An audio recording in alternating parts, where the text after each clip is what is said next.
우리 말씀 듣기 전에 먼저 기도하겠습니다. 하나님 아버지, 오늘 주님의 생명의 말씀 앞에 섭니다. 이 세상을 살아가며 힘들고 지쳤던 우리의 육신과 마음과 영혼에 새로운 회복의 생명을 부어주시는 시간 되게 해주시고, 우리가 다시 한 번 더 새 힘을 얻고 일어나 한 주간을 승리하도록 도와주시옵소서. 말씀 가운데 은혜 주실 줄 믿고 감사드리며 살아계신 예수님의 이름으로 기도합니다. 아멘. 제가 조금 어려운 인사를 부탁드릴 텐데요. 우리 입교 세례 학습 받으신 분들, 가까이 계신 분들은 그들을 축복하면서 축하드립니다 이렇게 인사해 주시고요.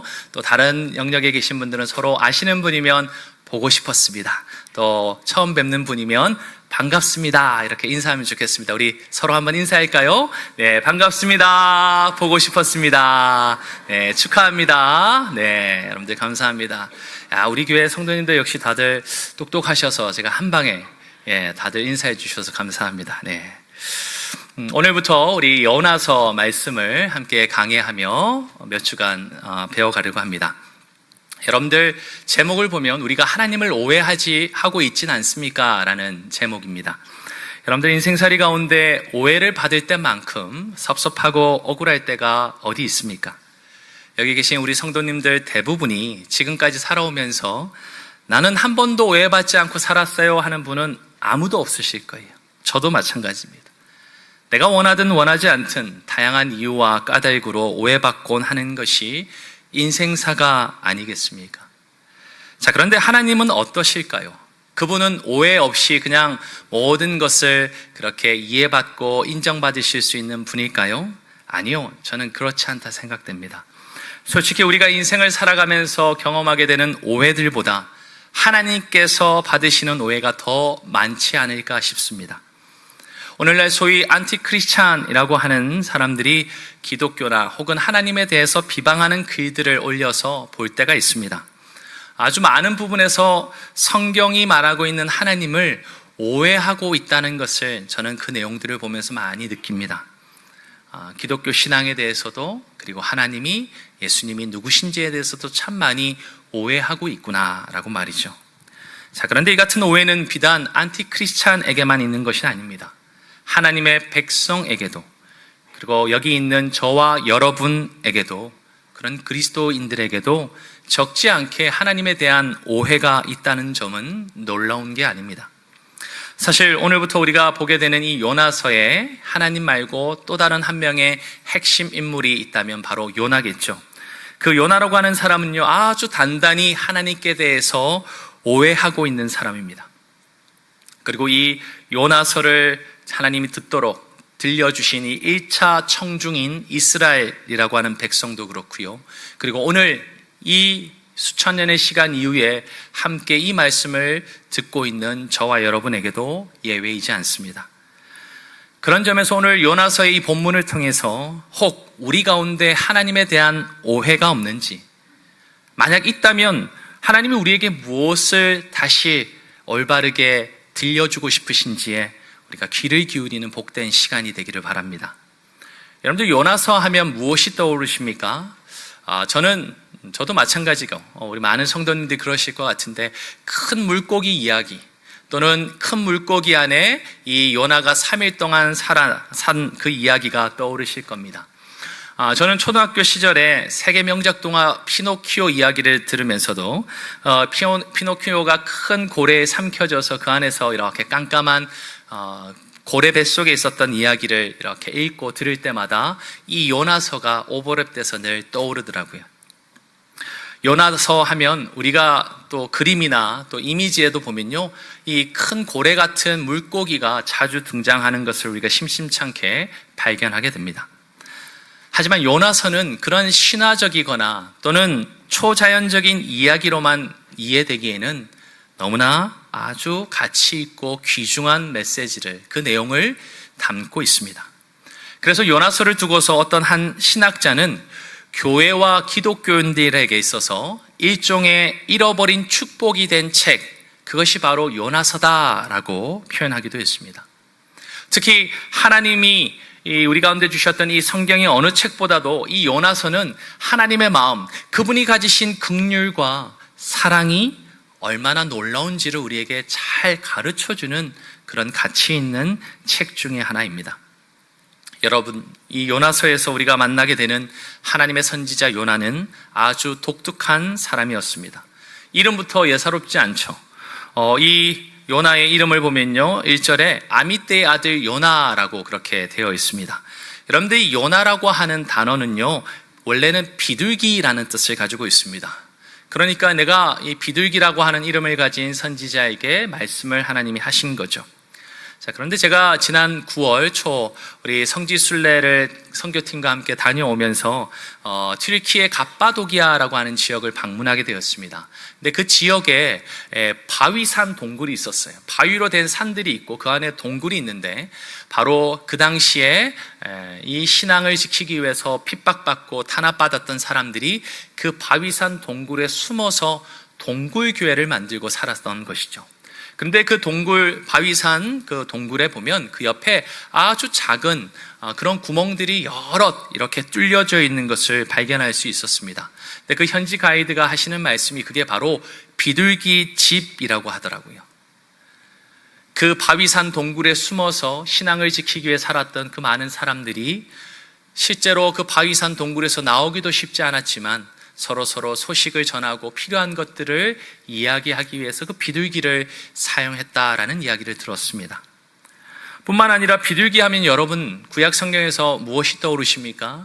노아의 홍수 때 그 물이 다 이렇게 젖어들었는지 알기 위해서 노아가 비둘기를 방주에서 내보내죠. 그때 비둘기가 그저 헛걸음하고 돌아오기도 하지만 그 비둘기가 감람나무 새 잎사귀를 그렇게 물어다가 가지고 옵니다. 특별히 감람나무는 그들의 문화 속에서 평화와 사랑을 상징하는 것이었습니다. 그러니까 이 비둘기는 어떤 면에서 평화와 사랑의 좋은 소식을 건네주고 그렇게 필요한 소식을 전해주는 그런 새라고 이해해 볼 수 있겠죠. 어떤 면에서 그런 이유 때문인지 요나는 비둘기라고 하는 이름을 가지고 있었습니다. 자, 그런데 문제는 이 요나의 이 이름과 다르게 이 요나에게 하나님께서 말씀을 하신 명령을 그가 그 좋은 소식을 전하는 비둘기와 같은 역할을 하지 못했다는 거예요. 사실 이 요나라고 하는 이름은요, 오늘 우리가 보는 요나서 말고 딱 구약 성경에 한 군데 등장합니다. 열왕기하 14장에 등장하는데요, 우리 한번 같이 읽어볼까요? 자, 읽겠습니다. 이스라엘의 하나님 여호와께서 그의 종 가드헤벨 아미떼의 아들 선지자 요나를 통하여 하신 말씀과 같이 여로보암이 이스라엘 영토를 회복하되 하맛 어귀에서부터 아라바 바다까지 하였으니. 자, 무슨 말인지 좀 이해하기 어려울 수 있겠지만 여기서 등장하는 여로보암이라고 하는 왕은 첫 여로보암 1세가 아니라 2세입니다. 그리고 이 사람이 있었던 그 시대는 바로 주전 8세기쯤이었죠. 그래서 결국 이 얘기는 뭐냐?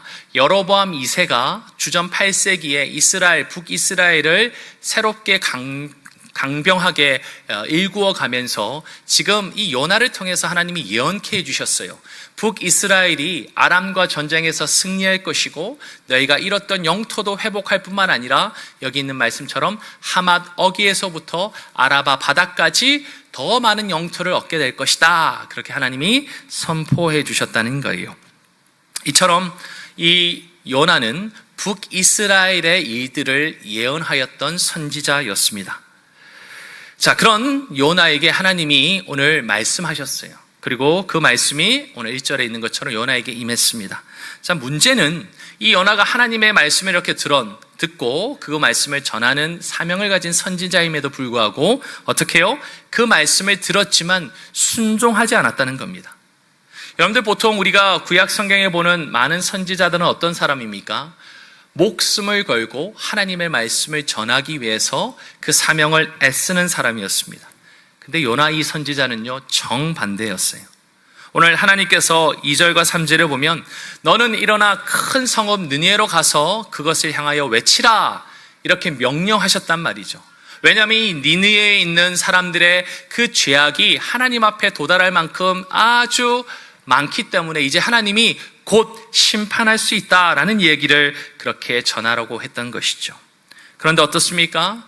요나는 그 말씀을 듣고 네 하고 갔나요? 오늘 3절의 말씀을 보면 일어났습니다. 그리고 갔습니다. 그런데 안타깝게도 하나님이 가라고 한 곳이 아닌 정반대인 다시스를 향해서 도망하여 갔던 것이죠. 하나님은 그에게 아주 중요한 명령, 일어나 느니에로 가서 그들을 향해서 전하라, 외치라 하셨지만 이 요나는 정작 순종하는 것처럼 일어나 갔지만 엉뚱하게 딴 방향, 아니 정반대 방향으로 가버렸다는 거예요. 솔직히 요나는 다른 선지자들과는 딴판이었습니다. 하나님의 말씀을 죽기까지 지키며 전했던 사람, 그 선지자들은 보였던 순종이 가득하지만 이 요나는 전혀 하나님 앞에 이제 대놓고 그것을 거역하고 불순종했습니다. 특별히 하나님이 가라고 했던 니느웨라고 하는 도시는 이 예루살렘에서 한 900km 정도, 지금처럼 자동차나 이런 것이 없기 때문에 그 900km는 아주 먼 거리였습니다. 그런데 청개구리처럼 요나는 어떻게 해요? 느니에 쪽으로 안 가고요, 정반대인 다시스라고 하는 곳을 갔습니다.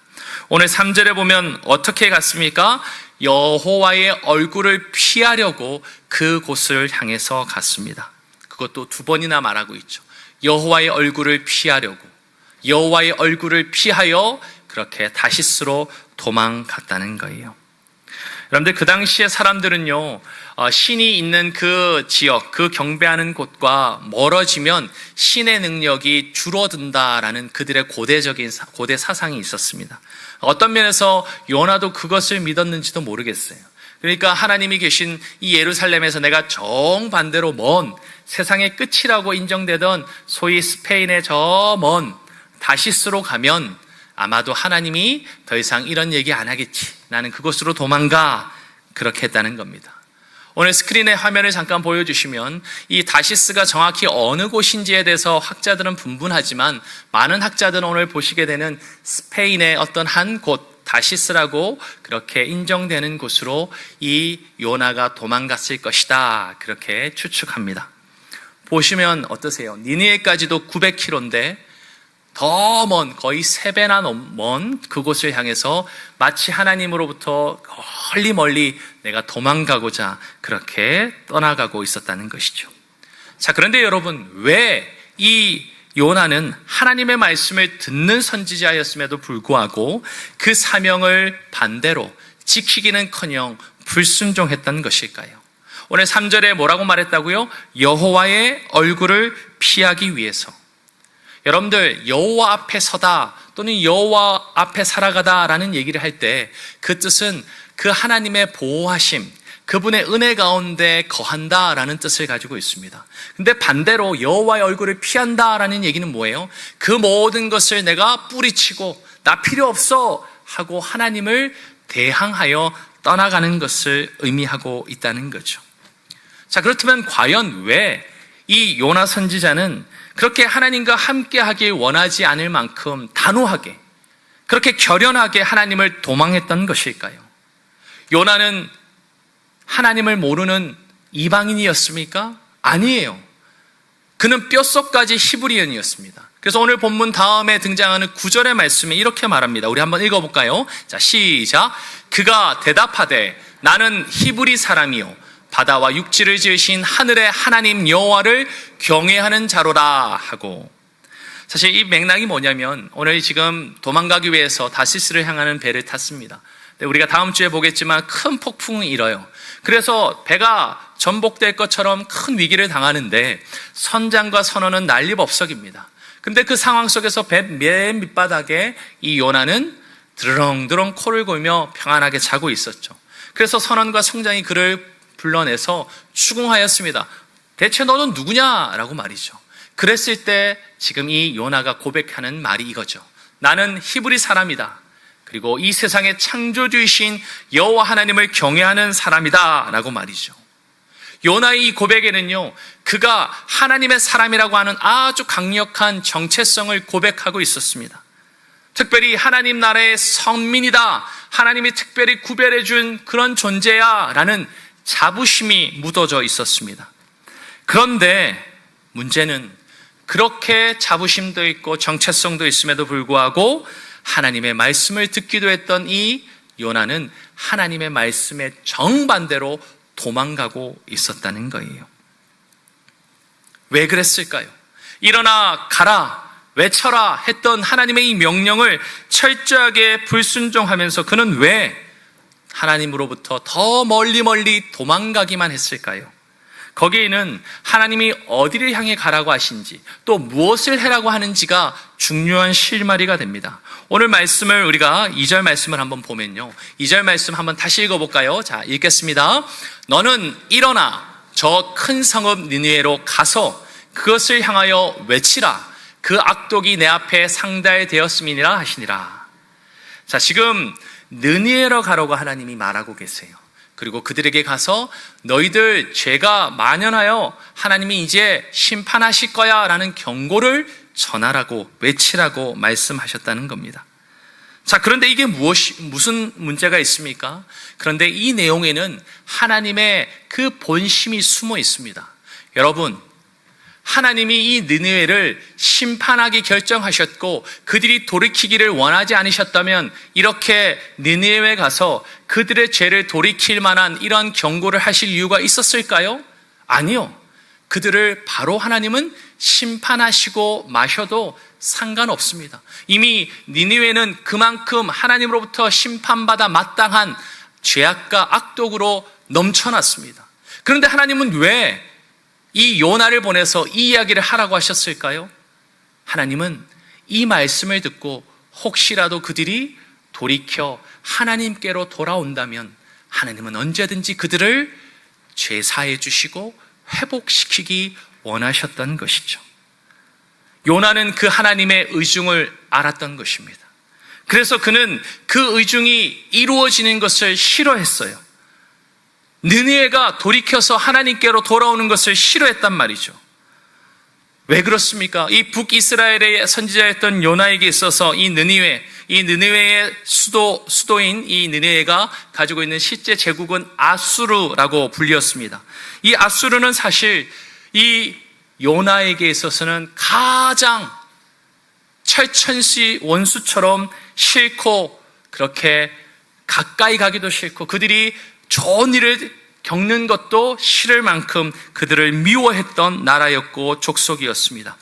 많은 역사적인 자료에 따르면 이 아수르는요, 고대에서 가장 잔인하고 폭력적이었던 나라로 악명이 높았습니다.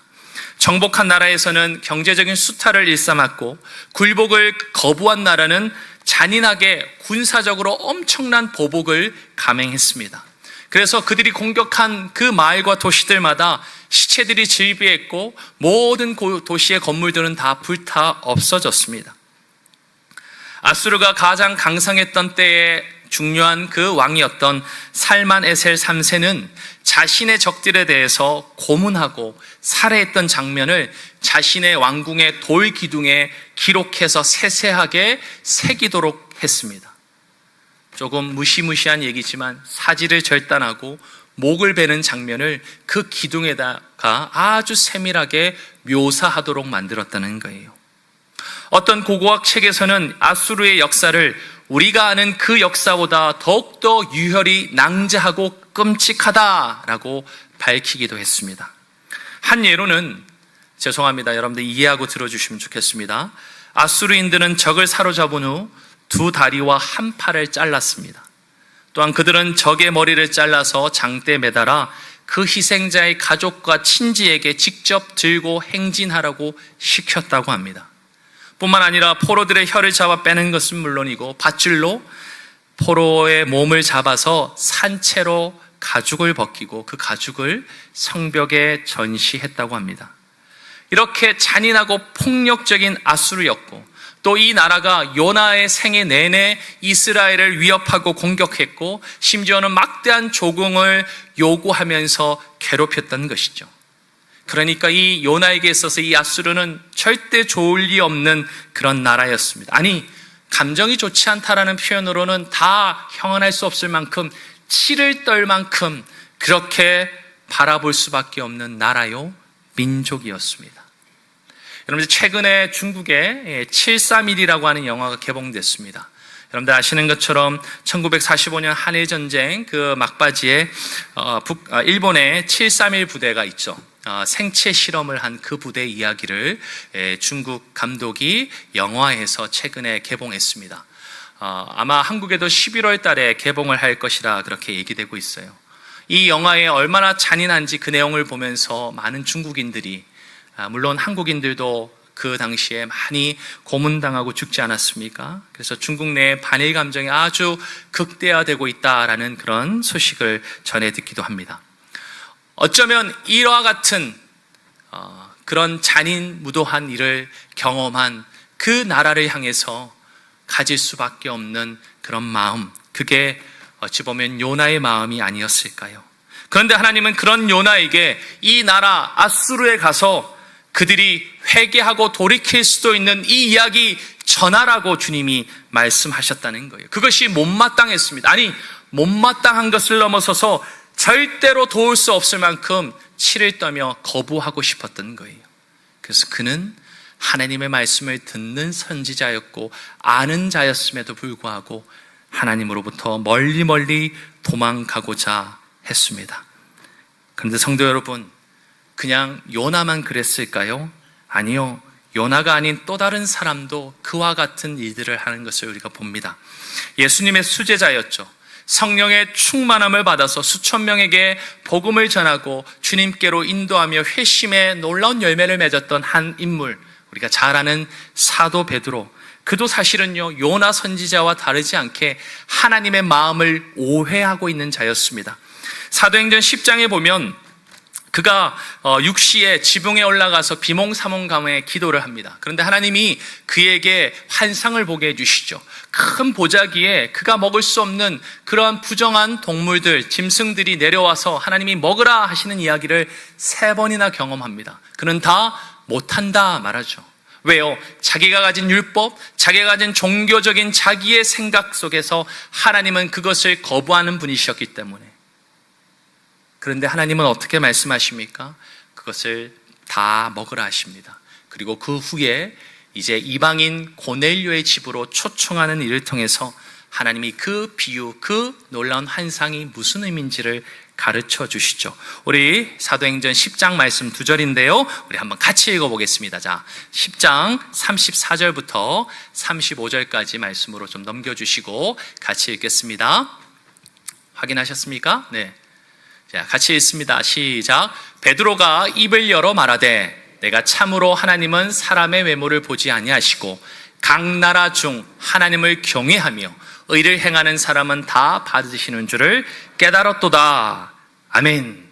사도 바울은 복음도 경험했고 놀라운 성령의 체험도 했고 하나님의 놀라운 일들을 사역하는 사도였음에도 불구하고 그는 여전히 자기 마음속에 자기가 생각하는 하나님으로만 가득 차 있었습니다. 하나님은 이방인들에게도 놀라운 성령 베푸시기 원하시는 분임에도 불구하고 자기는 그 하나님의 선민으로서 가지는 자기만의, 자기들이 누릴 특권과 신분만을 그렇게 바라보고 있었던 거예요. 그러다 보니까 자기 안에 있는 자기가 생각하는 오해한 그 하나님으로 모든 것을 바라보니 실제 하나님이 행하시는 일이 해석되지가 않는 거예요. 깨달아지지가 않는 것이에요. 그래서 주님은 강권적으로 이 이방인 고넬료를 통해서 그 사도 베드로의 눈을 열어주셨던 것입니다. 사랑하는 성도 여러분, 요나도 마찬가지였습니다. 하나님이 선하시고 긍휼과 자비가 많으신 분이라는 것을 왜 몰랐겠습니까? 그런데 그는 자기의 민족주의적인 사상과 그런 선입견 속에서 하나님이 자기 마음속에 있는 그 가짜 하나님으로 대체되고 말았습니다. 사랑하는 성도 여러분, 우리가 정치적인 이데올로기, 우리가 민족적인 이데올로기, 그리고 우리가 문화와 사회적인 통념, 그리고 우리가 가지고 있는 가치관 가지고 하나님을, 그분을 내 안에 가짜 하나님으로 오해시키고 바꾸어 버리면 실제 하나님이 행하고자 하시는 일을 우리가 깨달을 길이 없다는 거죠. 요나가 마치 도망가 버렸던 것처럼 우리는 계속해서 하나님을 멀리 도망쳐 가 버릴 수 있다는 겁니다.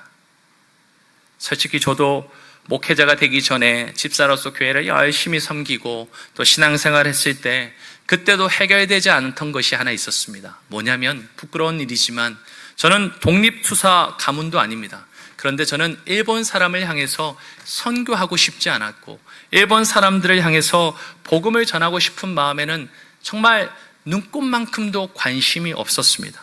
왜요?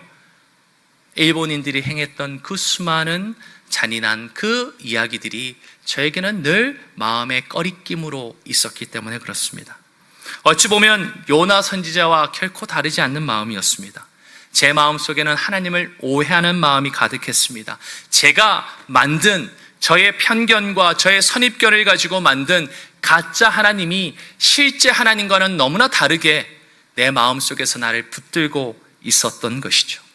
요나도 어떤 면에서 그렇게 아수르를 바라보며 하나님이 가지시는 그 마음, 한 악인도 심판받아 멸망당하지 않기를 원하시는 그 하나님을 알기보다는 자기가 생각하는 민족주의적 안에서 이스라엘은 성공하고 번영해야 되지만 이방 족속들은 멸망당해야 합당하다고 생각하는 그 가짜 하나님으로 그의 눈은 가리워져 있었다는 거예요. 사랑하는 성도 여러분, 우리도 바로 이와 같은 요나의 마음으로 하나님을 오해할 수 있음을 우리는 되돌아보아야 합니다.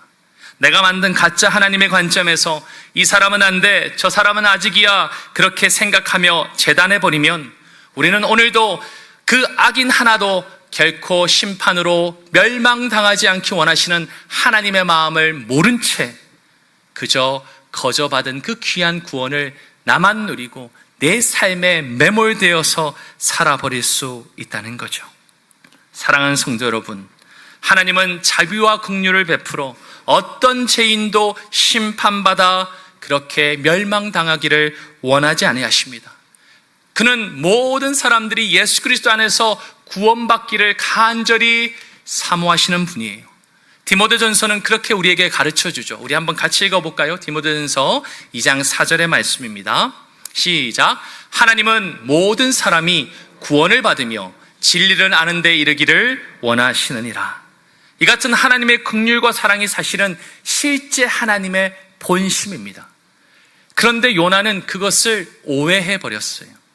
자기가 생각하는 이스라엘을 향해서 선민으로 세우신 하나님의 뜻이 그 자신의 민족만 구원받고 하나님 앞에 높임을 받기를 원하는 그런 오해로 자기 마음 가운데 가짜 하나님을 만들고 있었다는 거죠. 그러나 하나님은 그런 분이 아니셨습니다. 하나님은 긍휼과 사랑을 베풀어 주셨고 먼저 저와 여러분에게도 동일한 그 사랑 주셔서 우리가 한 것 아무것도 없지만 우리가 주님의 백성 되고 자녀 되도록 인도해 주셨습니다.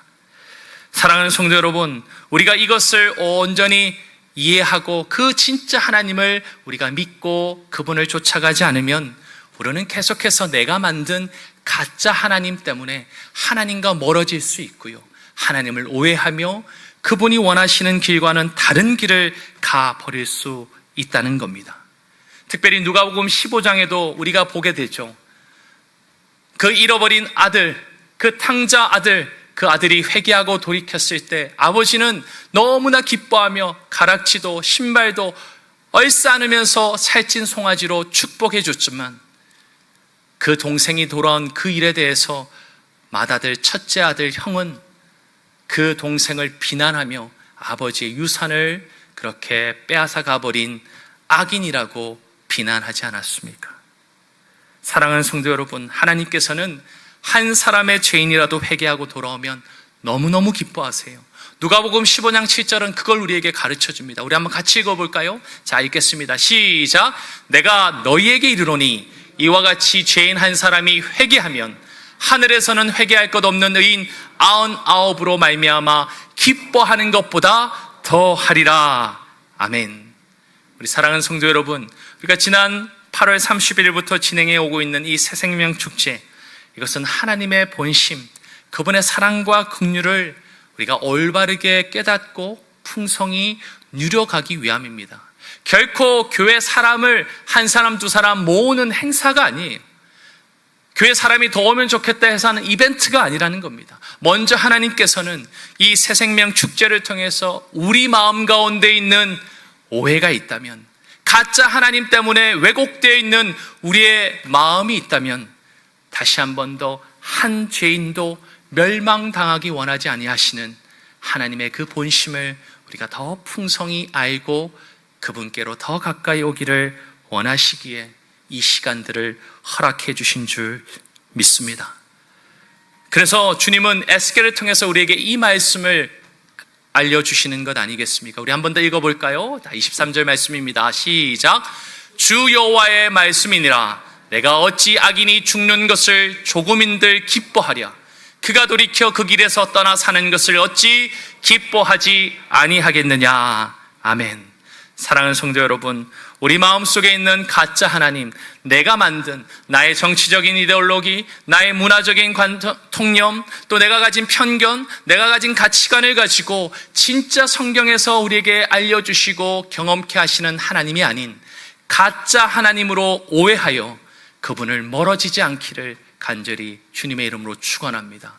그리고 그분이 우리를 먼저 불러주신 이유는 그 하나님의 진짜 마음, 사랑과 긍휼의 그 마음을 우리의 가족, 우리의 친구, 우리의 자녀, 우리의 지인에게 거저 나누고 흘려보낼 때 하나님은 지금도 부르신 우리를 통해서 죄인을 돌이켜 하나님의 백성으로 삼기 원하시는 줄 믿습니다. 이 하나님의 사랑과 긍휼의 진정한 이 마음을 날마다 알아가시고 또 이것을 삶 속에서 함께 열매 맺어 가시는 우리 청양의 모든 권속들 되시기를 주님의 이름으로 축원합니다. 아멘. 우리 같이